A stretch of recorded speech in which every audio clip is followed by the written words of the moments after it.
ba? Baka masuntok niya ako ba sa tanong ko kasi siyempre pag sobrang private ba ya? Sa sobra kasing Bisaya na private na ako magtanong. Yung mas nalalim pa. Mas lumalim pa yun. Parang sobrang baka hindi niya open yun. Because siyempre alam mo ba ya pag private person ka, ayaw ba ya pag lalo na pag lalaki baka masuntok niya ako. Pero mabuti naman nag-open up sa doon ng sobra-sobra. Doon ako sa kanya talaga natutok na takot. Hindi ko natakot kay Ate Selves, kay Ate Sylvia. Sobrang close man kami na. Simple lang kayo. Si Ana ba si Kuan? Si Kiana? Medyo hindi ako natakot kasi talaga naganda ako. Mas natakot pala ako kay Darla at kay Alora. Kasi nung sinabihan ko siya ang bulldog at saka pag medyo mabubugbog na nila ako. Kaya sabi ko magdidelikado yung bakit ako makalabas sa ABS ng buhay. Sabi na I love you Lars and I love you Madam Darla. Pero talagang kay Kuan talaga kay JK Labaho. Ay! Hindi pala! Ngayon pala no. Ano-interview ko na kasi hindi nyo pa napalabas. So kaya natatakot ako. Abangan nyo sa season 2. Kaya talagang medyo nagulog ako. Okay, kaya hindi kay JK Labaho baka manuntok siya ba. Pero ito sa season 1, sino yung kinakabahan mo na? Kinabahan ako kay, aside kay Madam Darla at kay Alora, kinabahan ako kay Kuan. Si Guwapa, tangkat, puti, Kimcho, Bina. Wala ako na kinabahan kay Kimcho at kay Maymay, kay sobrang close kasi kami niyan. Kay Ma'am Shirej ako kinabahan. Ma'am Shirej? Oo, kasi sobrang close kami ni Ma'am Shirej, pero kinabahan ako kasi siyempre, ako lang, magkasama kami sa magandang buhay. Siyempre, alam mo yung kapwa mo, kaibigan ko sa buhay, baka ba dyan, sa pag-imagine sa hosting ko dito ba? So, pero si Ma'am Shirley is a very loving talaga siya na Ma'am Shirley. Talagang nag-open up talaga siya doon ng pagka-open doon sa... Is very idol, kaya na ko na si Miss Regina. Nabis ka na sa buhay.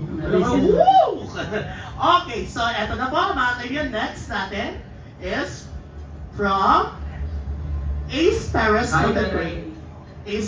content creator from Davos. Hi, Ace Perez here. Congratulations sa Season 2 sa 1-on-1. Ang akong pangutana, sa tanaonin mo unsa ang kinaiya na common sa mga Bisaya, ang usa sa mga nakatabang sa ilaha para maabot ang ilang mga pangalan.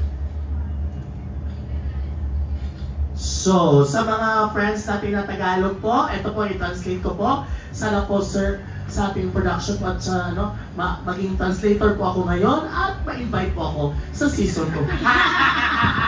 Eto na nga, ano daw ang characteristics ng isang Bisaya na parang same kami na characteristics na, and of course para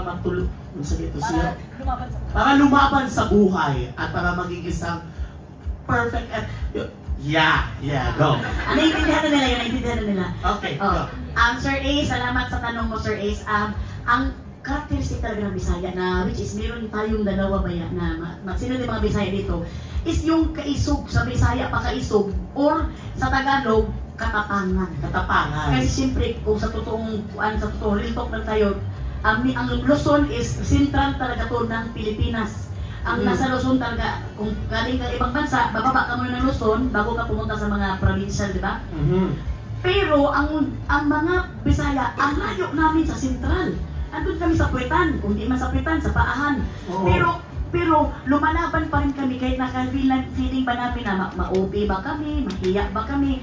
Wala, hindi namin iniisip yan, hindi namin iniinda kasi iniisip lang namin makamit namin ang pangarap namin. Yes, and of course, isa sa mga katangian din sa mga Bisaya kagaya namin ni Ma'am Shimelay is yung kahit unang kilala natin ng mga Malilenyo, very accommodating kami. Yung parang, yes, ayaw namin lahat na ma-OP, ayaw namin lahat namin gusto namin i-entertain lahat. Yes, at ang mga Bisaya, pag ikaw ay taga Manila tapos pumunta ka ng Mindanao, talagang akala namin first owner ka at akala namin mayaman ka. Kaya alagaan ka talaga namin kahit wala kami pambili ng merinda, mag-utang kami para ipakain sa iyo. Yes, yung mag-utang kami ng mga dilata ko, hindi yung mga pansit canton sa labas. Talagang ibibigay namin yung suya kasi ganoon ang mga Bisaya, kumbaga hospitable. Yes, very hospitable, and of course, kami trustworthy and aristgada kaayo ka lang. Wala kaming inaatrasan. Oo. Nakaulang yun doon, hindi kami nakikinig sa mga negative. Yes. So, good vibes lang. Kaya naman, hello Dalagon tayo dyan. Yes! Hooray! Hooray! Correct! And of course, ayan. So, eto na. Tapos na tayo sa ating online. Proceed naman po tayo sa ating mga kaibigang press, and of course, influencers na nandito sa atin, mga live audience natin. So, unahin natin of course, si Niza Marinas from Click Cebu. And so, basahin ko lang po, at saka since wala naman po siya, ito yung tanong niya. Unsa ang pinakanindot na compliment nga imong na-receive as solo host? So I will translate it in Tagalog. Ano ang pinakabonggang compliment na na-receive ni Miss Melay as a solo host?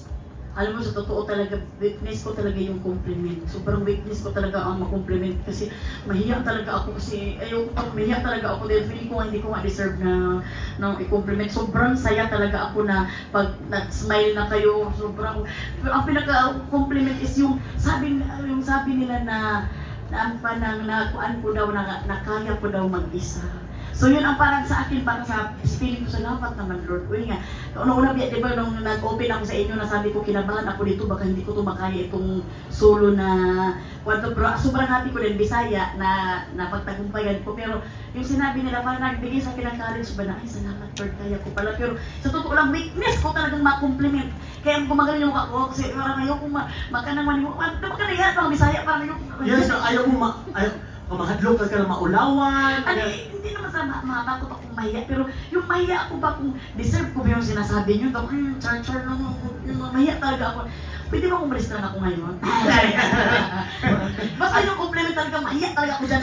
Pero you deserve it. You deserve it from the very start and until now na isa ka sa ating inspirasyon na ay nakayanan ni Miss Melay Catineros as solo host. Why not kami naman mga kuya, ikaw yung namin, isa sa mga mother na mga kabisayaan. Ay! Grabe na po siya. Ay! Season 2 June this year. So eto na, next is Sir Alan Sancon from Stars Photog. Okay. Ayan. Parang medyo delikado yung sinabi mong word na photo sa Bisaya yun, delikado yun. Lahi po ito siya.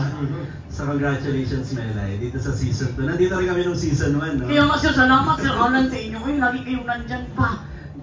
Actually, in-expect namin na dahil sa galing mo mag-host, magkakaroon ng season 2 talaga. At ito na nga yun, di ba?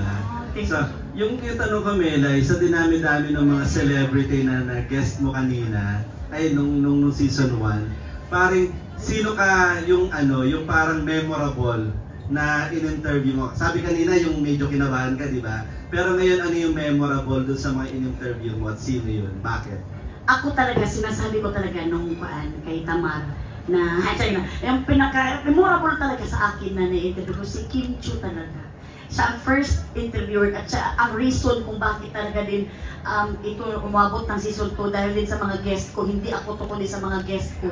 Number 1 na dyan si Miga po dahil kaya umingay talaga yung pagka-opening ng aming season 1 kasi si Miga ang number 1. Alam mo bakit? Kasi pag ini-interview kasi siya, napanood ko natin interview ni Miga kasi idol ko siya, hindi pa ko nag-artista eh. Napanood ko rin siya sa Chris TV, napanood ko rin sa Magandang Buhay.